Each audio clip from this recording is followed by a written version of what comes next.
సంవత్సరాల పాటల ప్రయాణాన్ని ఇంత పెద్ద ప్రాంగణంలో రవీంద్ర భారతిలో మనందరి సమక్షంలో జరుపుకోవడం పండుగ వాతావరణం నా మొట్టమొదటిగా నా జీవితంలో ఒక గాయకుడికి ఒక సన్మానం 25 సంవత్సరాలు ముగించుకొని ఈ పోరాట ఒక యుద్ధం లాంటి గొంతుకు జరుగుతున్నందుకు నాకు చాలా గర్వంగా ఉందని కూడా ఈ సందర్భంగా నేను గుర్తు చేస్తా ఉన్నా. ఈనాటి ముఖ్య అతిథులు పెద్దలు గౌరవనీయులు కోమటిరెడ్డి రాజగోపాల్ రెడ్డి గారు, అదే మాదిరిగా పేరున ఇక్కడికి వచ్చినటువంటి కవులకు గాయకులకు, ఎందుకంటే సమయం చాలా తక్కువ ఉందని సోమన్న చెప్పిన మాట నిజం కాబట్టి మీ అందరికీ అన్న ధన్యవాదాలు తెలియజేస్తా ఉన్నా. సోమన్న ఇంత గొప్ప కార్యక్రమాన్ని ఏర్పాటు చేసి ఇంతమంది అక్క చెల్లెలకు మీడియా మిత్రులందరికీ కలిసేటువంటి అవకాశం కలిగించినటువంటి సోమన్న మరొకసారి నీకోసారి ధన్యవాదాలు తెలియజేస్తా ఉన్నా నేను. మరీ ముఖ్యంగా సోదరి చెల్లె శ్రీదేవి, ఈమె తెలుసు కదా, జూబ్లీ సెలక్షన్ లో నేను పాడిన పాటకు డాన్స్ చేసి చెల్లె చాలా పెద్ద సెలబ్రిటీ అయిపోయింది. నాకు చాలా గర్వం అనిపిస్తా ఉంది ఈరోజు. ఓకే, అదే మాదిరిగా కృష్ణవేణి సోదరి మరి నా చెల్లె శ్రీ కృష్ణవేణి గొప్ప యాంకర్ తెలంగాణలో మనం చూస్తా ఉన్నాం. కృష్ణవేణి కూడా వచ్చింది. ప్రతి సందర్భంలో మన వాళ్ళు కృష్ణవేణిని యాంకర్ గా పెట్టుకోవాలి. ఇంత న్యాచురల్ గా సమయస్ఫూర్తిగా మాట్లాడే శక్తివంతురాలు. వీళ్ళ నాన్న చాలా గొప్ప తెలంగాణ కవి అని కూడా తెలుసు, నాకు అందరికి తెలుసు.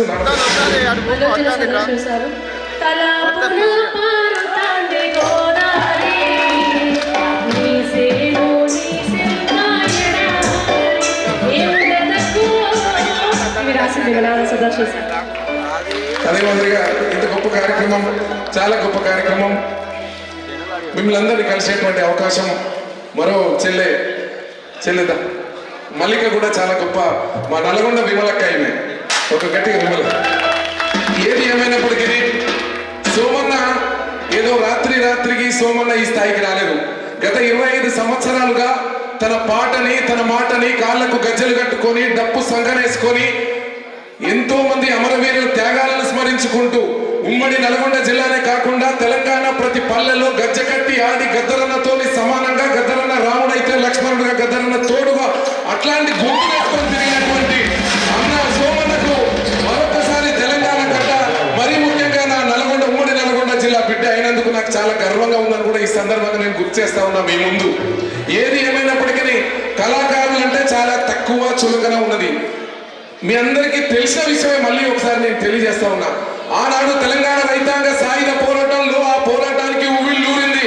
ఆ పోరాటానికి పాటలతో మాటలతో కవులు ఆనాడు బండి యాదగిరి మొదలుకొని సుద్దాల హనుమంతు మొదలుకొని అంత గొప్ప త్యాగదనులతోనే ఆనాడు తెలంగాణ రైతాంగ సాయుధ పోరాటానికి ఉవ్విళ్ళూరినటువంటి గడ్డ నల్గొండ జిల్లా అయితే అదే గాయకులు కూడా ఆ రోజు కవులు గాయకులతోనే నిజాం నుంచి విముక్తి చెందించింది కూడా అది మా కళాకారుల, మా పెద్దవాళ్ళ పాత్ర ఉంది. అది మలిదశ ఉద్యమంలో తెలంగాణ 29 ఉద్యమం మొదలుకొని మలిదశ ఉద్యమంలో కూడా ఏపూరి లాంటి గాయకులు గజ్జకట్టి, ఏపూరి కాకుండా అలాగే వందలాది మంది వేలాది మంది తెలంగాణ పల్లెల్లో కవులు గాయకులు గజ్జకట్టి ఆడి ఎగిరి దునికి ఆట పాడితే సమైక్యవాదులను తరమడంలో మా పాత్ర ఉంది. వచ్చిన తెలంగాణలో మీ రాజ్యాలు స్థాపింప చేయడంలో మా పాత్ర ఉంది. మొన్న జరిగిన ఎన్నికల్లో నా గొంతు ఎంత కీలకమో మీ అందరికీ తెలుసు. అయినప్పటికీ కళాకారులను కర్రేపాకు లెక్క వాడడం, అవతల పడేయడం, అన్నాన్ని దువ్వడం, తీసి పక్కకు పడేయడం, ఇది నాయకులు మానుకుంటే మంచిది. ఇది ఒక పార్టీకి చెప్తాను లేదు, నేను అన్ని పార్టీలకు చెప్తా ఉన్నా. నాయకులైతే ఒక పార్టీలో ఉంటాడు, ఆయన ఒక పార్టీలో గెలుస్తాడు, ఒక పార్టీలో వచ్చి మళ్ళీ మంత్రి అవుతాడు. అరే ఏ పురుషవన్న ఒక పాటలు పాడితే గాళ్ళకు వాడిందంటాడు, నర్సన్న అడగవాడిందంటే గాళ్ళకు పాట వాడిందంటాడు. ఈ పద్ధతులు ఈ నాయకులు మానుకుంటే మంచిదని కూడా ఈ సందర్భంగా నేను తెలియజేస్తా ఉన్నా. మరి మాకు కూడా ఏ పురుషవన్న లాంటి వాళ్ళు చట్టసభల్లో ఉండవలసినటువంటి అవసరం ఉన్నది. ఆయన కోరిక ఉన్నది. ఆయన కోరికను ఎందుకు చెప్తా ఉందంటే తెలంగాణ రాష్ట్రంలో ప్రతి పల్లెలో మా పాట ఉంటుంది. ప్రతి సందర్భంలో మా కవులు, మా తెలంగాణలో ఇక్కడ ఉన్నటువంటి రచయితలు పాటలు రాస్తారు. కానీ రాయడానికి పాడడానికి పనికి వస్తామా మేము అంటే మేము చట్టసభలకు మేము పనికిరామా? అది తెలుసుకుంటే మంచిది. రాబోయే రోజుల్లో తప్పకుండా కూడా ఇది ఎప్పుడు సోమన్నతోనే మొదలవుతుంది. మా ఆరంభం ఇదే.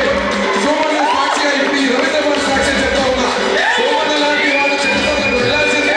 అది ఆరంభం ఈ సందర్భంగా తెలియజేస్తూ రాబోయే రోజుల్లో నా వంతు సోమన్న చట్టసభల కోసం ఒకవేళ తను ఎమ్మెల్యేగా కాంటాక్ట్ చేస్తే, అన్నా నేను నీ కోసం వచ్చి నీకు తెలిసిన పాట ఏందో పాడి నిన్ను గెలిపించుకునేటువంటి బాధ్యత నేను నా మీద తీసుకుంటాను.